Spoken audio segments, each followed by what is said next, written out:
রবিউল আব্বালের মাস, এশকের মাস, প্রেমের মাস। দে মুঝে হুব্বে মুহাম্মদ আর Muhammad you begin, বা মোহাম্মদ ই মুহাম্মদ বেদো মেরা রাত দিন।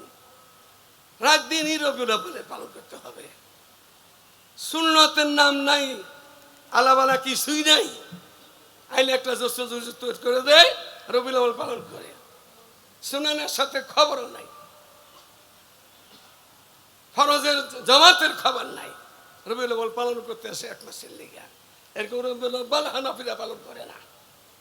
এই ধরনের রবিউল আব্বাল রাহানে হাত উলামা ইকরাম পালন করে না। রবিউল আব্বাল মাথা থেকে পা পর্যন্ত তিনি নবীর সুন্নত মতন লেবাসে, পোশাকে, মালবুসা যত কিছু আছে, ব্যবসায়, লেনদেনে, বিয়াতে, শাদিতে, চলাতে, ফিরাতে, সর্বক্ষেত্রে রবিউল আব্বাল পালন করতে হবে। এমন রবিউল আব্বাল পালন করি, বড় বড় মুফতি মুহাদ্দিস সাহেবদের সাথে তো চলতে হয়। পায়খানা করতে জানে না, পায়খানার মধ্যে যাইয়া একটু টিপ দিলে একটু পরিষ্কার হয়ে যায়, হয় না? বহুত বড় বড় মুফতি মুহাদ্দিস মুসফিলে যা তিন জাতীয় লোকের দিকে আল্লাহ তাআলার রহমতের নজর দিয়া হাসির ময়দানে কি দেখবে না? তারা কারা? মুসফিলে যা জানিয়ে শাইখে পানি আইলে মুতাকাব্বির, তিন জাতীয় লোকের নাম লইছি। তিনজন হইতে পারে, ৩,০০০, ৩ লাখ, কত হইতে পারে। তিন জাতির মধ্যে জানিয়ে শাইখে পানি বুড়া হয়ে গেছে, চুলদারি পাইকে গেছে গা, এখনো চরিত্র খারাপ। জোয়ান কালে কি চরিত্র খারাপ কাজ করতে পারবে? আর স্বভাব সৌমা তুমি না জানো, জোয়ান কালে কতটাই হয়ে যায়।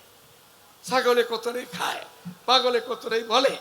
জোয়ান কালে একটা পাগলামি, কিছু হতেও পারে, কিন্তু চুলদারি পাইকে গেছে গা, এই সময় চরিত্র হারা কাজ করতে পারে। এমন যদি হয়, এই খবিস বড় পীর যদি হয়, বড় মুফতি যদি হয়, মুহাদ্দিস যদি হয়, আল্লাহ রহমতের নজর দেখবে না। আমার ঘর বাদ দিলাম, সাধারণ পাইক দেখে আমরা বড় পীরের পেলাম, বড় মুফতি মুহাদ্দিসে পেলাম।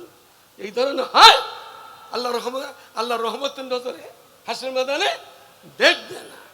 এখন মুসবিল ইজার আজাব হয়ে গেছে, এখন আম বলা হয়ে গেছে গা, বড় বড় মুফতি সাহেব মুসবিল ইজার।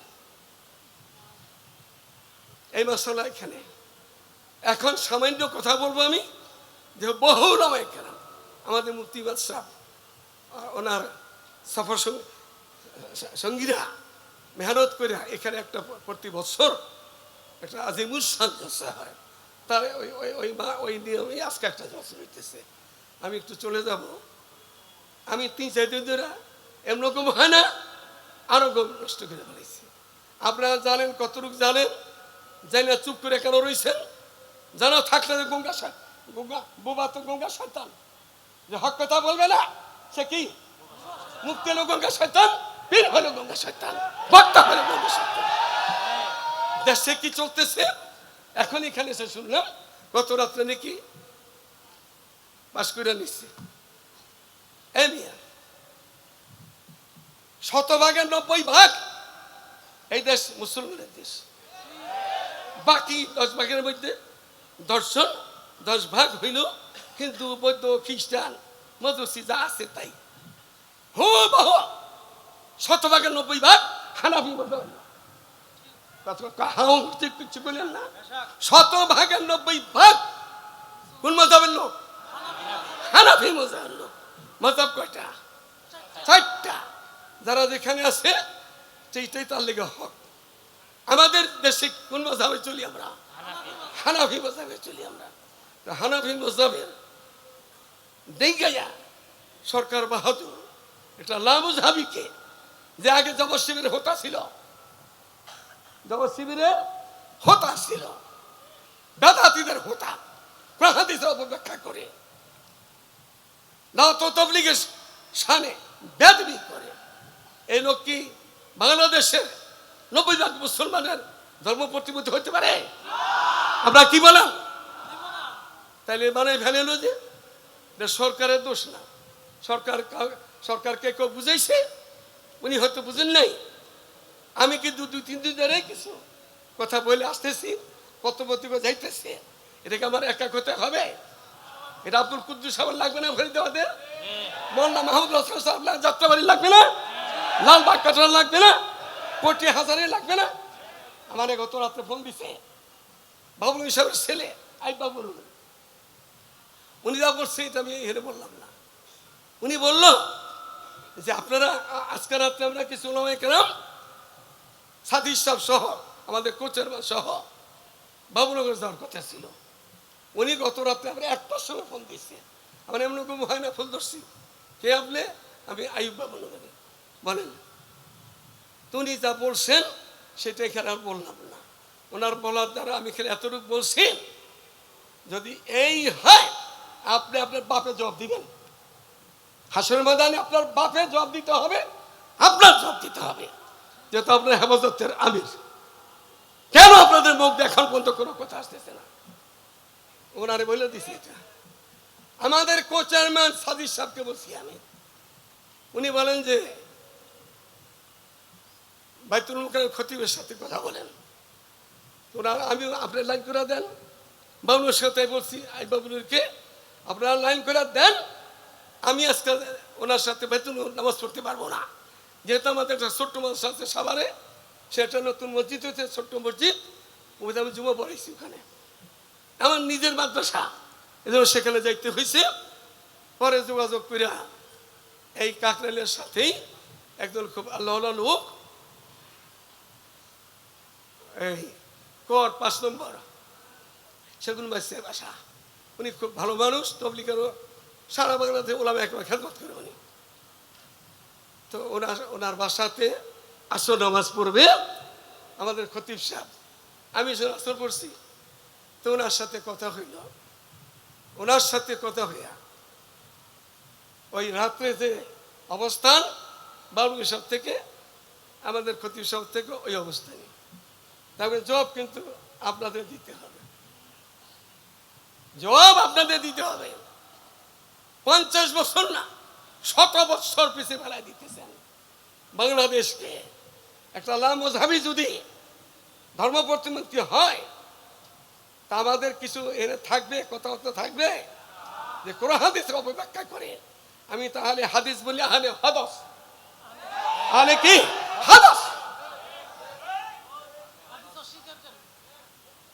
তাহলে কেন চুপচাপ ঢাকার মাদ্রাসাগুলো, কেন চুপচাপ হায়াতুল উলিয়া, বেফাকুল মাদারিস, কেন চুপচাপ চরমানের পিসাব, ফুরফুরা পিসাব, বাহাদুরের পিসাব, কেন চুপচাপ তবলিগ? সরকারকে বুঝাইয়া, সরকার নতুন সরকার নির্যাতিত হয়েছে আমাদের লোকে, উনি এখন আল্লাহ তাআলা ওনাকে রাষ্ট্রের ক্ষমতা নিষিদ্ধ করছেন, ওনাকে একটু বুঝান তো।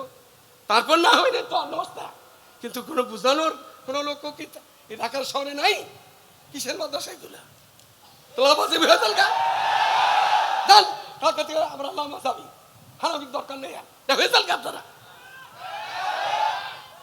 কিন্তু সিরাত নবী করে যেতেছেন, ব্যক্তি স্লোগান দিতেছেন, কিন্তু নবীর ইজ্জতের হেফাজত। এক জায়গায় আমাকে মদিনা শরীফ দাওয়াত দিচ্ছে জোহরের সময়, 20 ভাই জন ওলামায়ে কেরাম আসার আগের দিন মদিনা শরীফ থেকে। ওনারা দলীয় কাজ করে মনে করছে আমাকে দিয়া ওনাদের দলের কিছু বলাবে। তা আমাকে ফুলের তোরতা নিচ্ছে মদিনা শরীফ জাহাজের থেকে।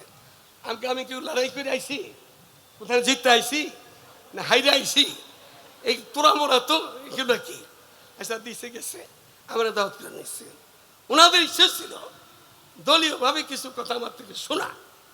আমি বলছি বাংলাদেশে আলেম ওলামার দেশ, হাজী গাজীর দেশ, পীর দরবেশের দেশ, মসজিদ মাদ্রাসার দেশ। এটা এই দেশের মধ্যে আমাদের 2 ধারাতেই মাদ্রাসা, কওমি মাদ্রাসা লক্ষ লক্ষ, এখন নুরাইন থেকে শুরু করলে আলিয়া মাদ্রাসা, দারসিয়াত, দাওয়াত তাবলীগ, খানকা, পিসাবদের ওয়াইদের নসিহত করে। সকলের সারমর্ম কথা হইল আমার নবীর ইজ্জতের হেফাজত করা, নবীর ইজ্জতের হেফাজত করা। তোরা মদিনার পড়োশী, যার নবী তোমরা নবীর পাশে থাকো, তোমরা দল করো, অসুবিধা নাই, কিন্তু খতমে নবুয়ত সংরক্ষণ করবা কিনা আমার সাথে ওয়াদা করো। ওয়াদা করছে, এবং তারা একটা কবিজিও করছে মদিনা শরীফে। আল্লাহ রসুলের ইজ্জতের হেফাজত যদি করতে না পারি, কি এর মুফতি সাহেব আর কি এর পীর সাহেব, কি এর মুহাদ্দিস সাহেব, নবীর ইজ্জতের হেফাজত করতে পারবো না, সাধারণ কিছু আইলেই বিক্রি হয়ে যাব, এইরকম আল্লাহ আমাদের মাফ করে দেয়। সিরাতুন নবী মাহফিল, আজীব শান মাহফিল, অর্থ কি? শেষ কথা ওইটাই নবীর পরে। সিরাতুন নবীর মাহফিলের শেষ কথা কি? নবীর পরে সংসদে তারেক জিয়া সাহেবের কাছে আমার কোনো চাওয়া নাই, একটাই চাওয়া, তার সাথে ব্যক্তি সাক্ষাৎ হবে, আমি তাকে দিয়ে বলবো নবীর পরে নবী নাই, আপনার সংসদে আইন পাস করে দিয়ে যান, যারা দেয় নাই বিপদে আছে, ময়ূরও বিপদে আছে, বা দেওয়া যায় নাই ময়ূরও বিপদে আছে, আপনি জিন্দা থাকতে দিয়ে যান, আপনার সুনাম থাকবে পৃথিবীতে, দিয়ে যান। আমি এটা তাকে বলবো। আপনাদের কাছে বলে যেতেছি যে আমাদের ঢাকা শহরটা, এই একটা ঢাকা কয়েকটা ভাগ হয়ে গেছে। আমরা মুন্সিগঞ্জের এক ভাগ, মানিকগঞ্জের এক ভাগ, নারায়ণগঞ্জের এক ভাগ, গাজীপুরের এক ভাগ, নরসিংদীর এক ভাগ, ঢাকা রাজধানী, সবই তো একসাথে ছিলাম, আমরা সবাই একসাথে ছিলাম না, এখন ভাগ ভাগ হয়ে গেছি। এই বৃহত্তর ঢাকা 5-6টা টুকরা যেগুলো হয়েছে জেলা হিসাবে, এই বৃহত্তর ঢাকায় যদি আমরা মেহনত করতে পারি, সারা দেশ আমাদের সাথে আসবে ইনশাআল্লাহ। এই মেহনতটা করবো ইনশাআল্লাহ। রবিবার আসতেছে, আমি গতকাল ভাষায় বলছি, পুরা এই মাস ছোট হোক বড় হোক স্থায়ী প্রোগ্রাম সেট করা, কোথাও যাব না, একই মাসালা, নবীর পরে নবী নাই, সংসদ বেদাতে হেদায়েত নাই, বেদাতে কি নাই? বেদাতে হেদায়েত নাই, হারবে আরব নাই, কাদিয়ানীরা কাফের, কাদিয়ানীরা কাফের, কোন বাতিলের সাথে আপোষ নেই। ওরাফানা লাকা যিকরা, আল্লাহ তাআলা সান্ত্বনা দিতেছেন। লম্বা কথা আছে, আপনার নাম থাকবে, আপনার জিকির থাকবে, আপনার নাম কেউ কাটতে পারবে না। বাতাস, আকাশের বাতাস কেউ কাটতে পারে? যত তুফান হয় বাতাস কেউ কাটতে পারে? আমার নবীর নাম বাতাস আকাশের বাতাসের মতন, আমার নবীর নাম সাগরের সমুদ্রের পানির মতন। পানিতে যদি সকলে মিল্লা, ঢাকার শহরে সবাই মিল্লা খুব দেরি, পানি কাটবে? সে চিপে দেবে। আমার প্রিয় নবীর নাম ওই সাগর সমুদ্রের পানির মতন, কেউ কাটতে পারবে না, আকাশের বাতাসের মতন কেউ কাটতে পারবে না, পারেন নাই। বাংলাদেশ থেকে কাদিনা কাফের এই ঘোষণা দিতে সবাই রাজি আছেন? কারা রাজি আছে? সবাই রাজি আছে, সবাই মতো যখন টাকা আসবে সবাই থাকবে তো। আমার একটা কথা আছে, জেহাদ জেহাদ জেহাদ চাই, আসলে একটা কথা ওই যে কইছে জেহাদ করে কি চাই? বাঁচতেছে কও, জেহাদ করে করতে চাই, শহীদ হতে চাই, শহীদ হতে যে বলো, বাঁচতে চাইলেও একটা নেফাল। এখন জেহাদ করে আপনি আসছেন, ফিরে আসছেন, বাচ্চা আসছেন, আবার জেহাদে ব্যবহার করবেন, নেফাল। কিন্তু কিছু মুজাহিদ আছে, এখানে আছে কিনা আল্লাহ মাফ করে, এখানে তো নবীর আসে গেলে আসছে, কিছু মুজাহিদ এরকম আছে, জেহাদ জেহাদ জেহাদ চাই, জেহাদ আসলে আমি নেই। আছে না কিছু মুজাহিদ? সরকার যখন সরকার আসে তাদের মিল হয়ে যায়, তাদের কোটি কোটি টাকা পয়সা ফিরা তারা সেখানে বক্তৃতা দেয়, তারা সব কিছু করে। তারা, আমরা তো এরকম না করি। সরকার আমাদের কথা শুনবে, মুসলমানের দেশ, আলেম ওলামার দেশ, আমাদের সরকারের কথা মতো আমাদের চলতে হবে। এটা তাহলে কিসের মৌলবী, কিসের মুফতি আর মুহাদ্দিস?